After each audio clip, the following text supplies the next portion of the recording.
ఏడో తరగతి పిల్లలు కూడా ప్రేమలో మునిగి తేలుతున్న ఈ కాలంలో డిగ్రీ కాలేజీలో అడుగుపెట్టిన మృదుల ప్రేమలో పడ్డం వింతేమీ కాదు. తల్లిదండ్రులకి ఈ విషయం ఆమె డిగ్రీ పూర్తయ్యే వరకు తెలియకుండా ఉండడం కూడా ఆశ్చర్యం కలిగించదు. రహస్యంగా సాగే ఇలాంటి ప్రేమ వ్యవహారాలు అవి ఒక నిర్ణీత దశకు చేరిన తర్వాతే పెద్దలకు తెలుస్తాయి కదా. ఈ విషయం బయటపడగానే ఇంట్లో తీవ్రమైన వాదోపవాదాలు, ఉపదేశాలు, పెద్ద గొడవలు జరిగాయి. ఆమెను ఒక గదిలో బంధించి తాళం వేయకపోయినా తల్లిదండ్రులు ఆమెపై 1000 కళ్లతో నిఘపెట్టారు. ఒకానొక రోజు రామానుజం అకస్మాత్తుగా పెళ్లి ప్రస్తావన తెచ్చి సుధాకర్ తమ పెళ్లి నిశ్చయించినట్లు చెప్పాడు. సుధాకర్ రామానుజంకి సొంత మేనల్లుడు కాగా మృదులకు మేనమామ అవుతాడు.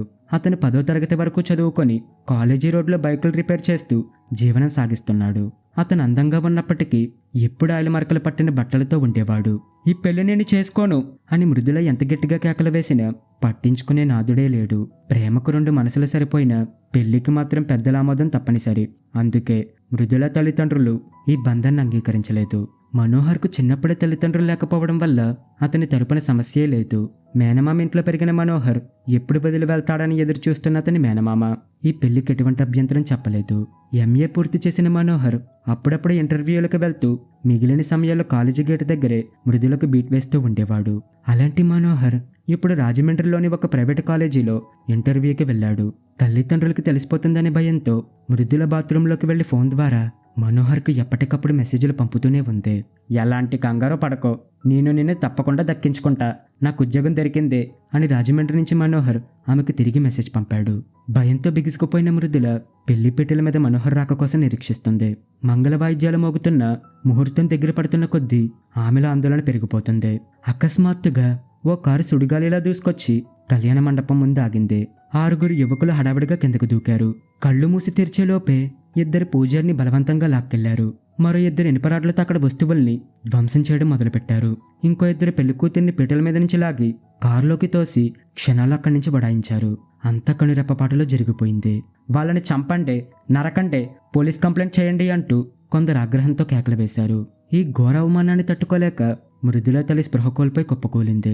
పోలీస్ స్టేషన్కి వెళ్లబోతున్న రామానుజాన్ని సుధాకర్ ఆపి ఓదార్చాడు.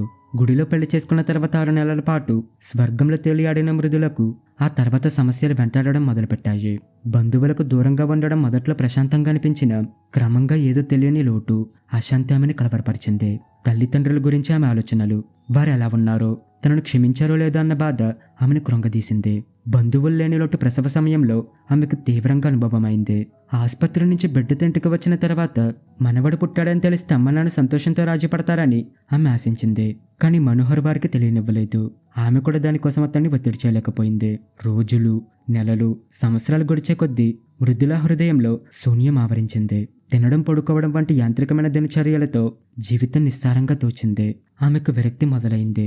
ప్రేమ అనే కళ్ళద్దాలతో అద్భుతంగా కనిపించిన ప్రపంచం ఇప్పుడు రంగు వెలిసిన చిత్రపటంలా మారిపోయింది.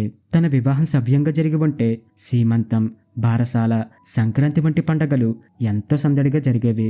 ఆ వేడుకలు, ఆనందాలు తను కోల్పోయింది. మిగిలింది కేవలం ఒకరి ముఖం మరొకరు చూసుకోవడమే. కాలంతో పాటు మనోహర్లో వచ్చిన మార్పు కూడా మృదులను తీవ్ర వేదనకు గురిచేసింది. అతను అందరితోనూ మాది ప్రేమ పెళ్ళండి అని చెప్పుకోవడమే కాకుండా పెద్దల్ని ఎదిరించి పెళ్లిపీటల మీద నుంచి బలవంతంగా తీసుకెళ్లి పెళ్లి చేసుకున్న ఘట్టాన్ని గొప్పలుగా చెప్పుకోవడం మొదలుపెట్టాడు. అంతేకాదు లెక్చరర్తో అసభ్యకరమైన కథలు, అందమైన అమ్మాయిలతో సరస సంభాషణలు మొదలుపెట్టాడు.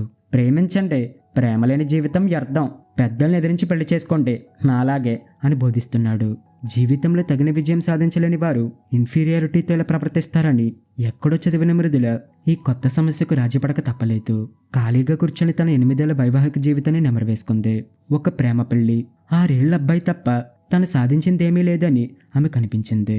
సుధాకర్ని పెళ్లి చేసుకున్న తన జీవితం ఇదే విధంగా ఉండేదేమో.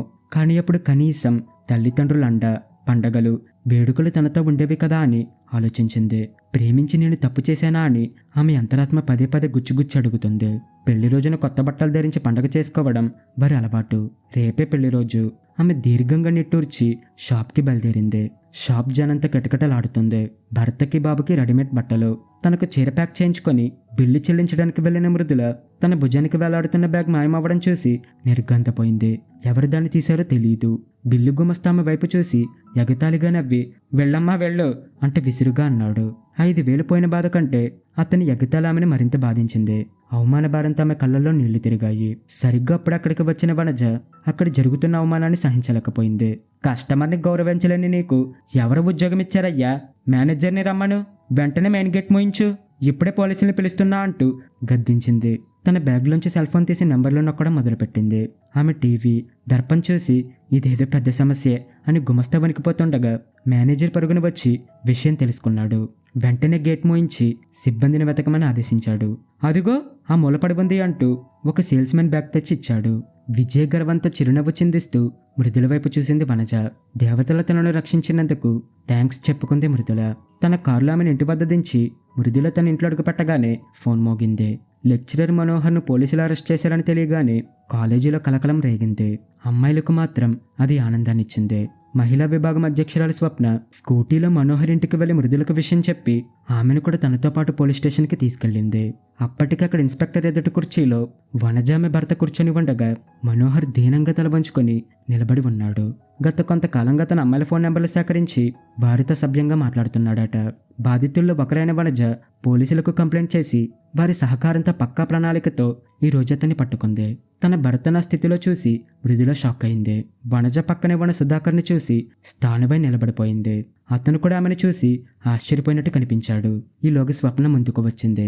ఇన్స్పెక్టర్ గారు, గురువు స్థానంలో పూజనీయుడిగా ఉండాల్సిన ఈయన వార చూపులతో అసభ్యకరమైన కబుర్లతో మమ్మల్ని వేధిస్తున్నాడు. ప్రిన్సిపల్కి రిపోర్ట్ చేస్తే ఆయన పట్టించుకోవడం లేదు.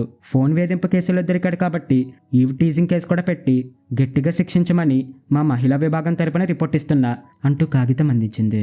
మనోహర్ పరిస్థితి కళ్ళల్లో నీళ్లు తిరగడం తప్ప ఇంకేమీ లేదన్నట్లుగా ఉంది.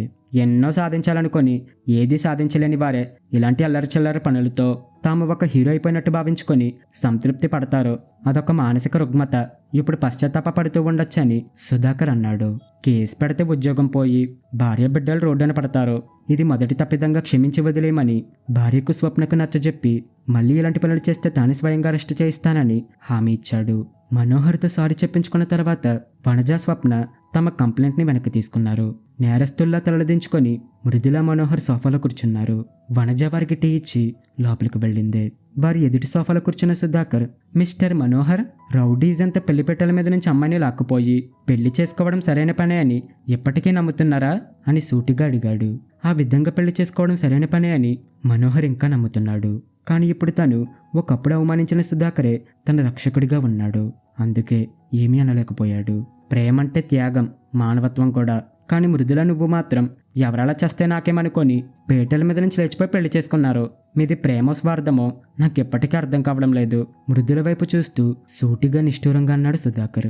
ఇంటికి పిలిచి టీ ఇచ్చి మరి మాటలు మీరుతున్న సుధాకర్పై మృదులకు కోపం వచ్చింది. కానీ అతను ఇప్పుడు ఆలిమరకలు పట్టిన పల్లెటూరి గబ్బిలం కాదు. విలాసవంతమైన ఇంట్లో మంచి హోదాలో ఉన్నట్లు దర్జాగా కనిపిస్తున్నాడు. మృదుల తన కోపాన్ని కంట్రోల్ చేసుకుంది. నీది ఖచ్చితంగా స్వార్థమే అని నా భార్య అభిప్రాయం. అందుకే 5 ఏళ్లుగా మేము రాజమండ్రిలోనే ఉంటున్నా మీ ఇంటికి రాలేదు. మనం ఇలా కలుసుకోవడం కేవలం దైవఘటనే. స్వార్థపరులకు సాయం చేయవలసిన అవసరం మాకు లేకపోయినా మానవత్వంతో నా భార్య నీకు, నేను నీ భర్తకు సాయం చేశాం. స్వార్థ ప్రేమ కంటే మానవత్వం గొప్పదని మా ఉద్దేశం. అతని ఒక్కో మాట మనసుని చిన్నభిన్నం చేయగా ఆమె కుమిలిపోతూ, కాదు, మాది స్వార్థం కాదు, నిజమైన ప్రేమ అని రోధించింది. అవును, కన్నతల్లి చనిపోయినా ఆమె అంత్యక్రియలు కూడా రాలేనంత గొప్ప ప్రేమ నీది. ఆ విషాదంతో నీ తండ్రి మంచం పట్టి అధిక రక్తపోటుతో పాక్షిక పక్షవాతం బారిన పడిన కనీసం పరామర్శించడానికి కూడా రాకుండా నీ ప్రేమలో మునిగిపోయావు. సుధాకర్ స్వరం ఒక్కసారిగా గంభీరంగా మారింది. ఈ మాటలకు మృదుల ఒక్కసారిగా నిశ్చేష్టురాలైంది. అమ్మ చనిపోయిందా? నాన్నకు పక్షపాతమా?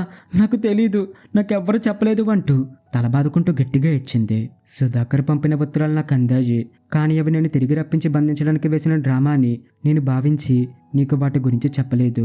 మనోహర్ తలదించుకొని నెమ్మదిగా అన్నాడు. భర్తపై ఎన్నడూ లేనంత తీవ్రమైన అసహ్యం ఆమెలో ఉప్పొంగింది. ఉప్పెనెల అతనిపై విరుచుకుపడి అతని భుజాన్ని పట్టుకుని బలవంతంగా కుదిపేసింది. అతని జుట్టు పీకి షర్టు చింపేసి ఏడుస్తూ అక్కడే కుప్పగూలిపోయింది మృదుల.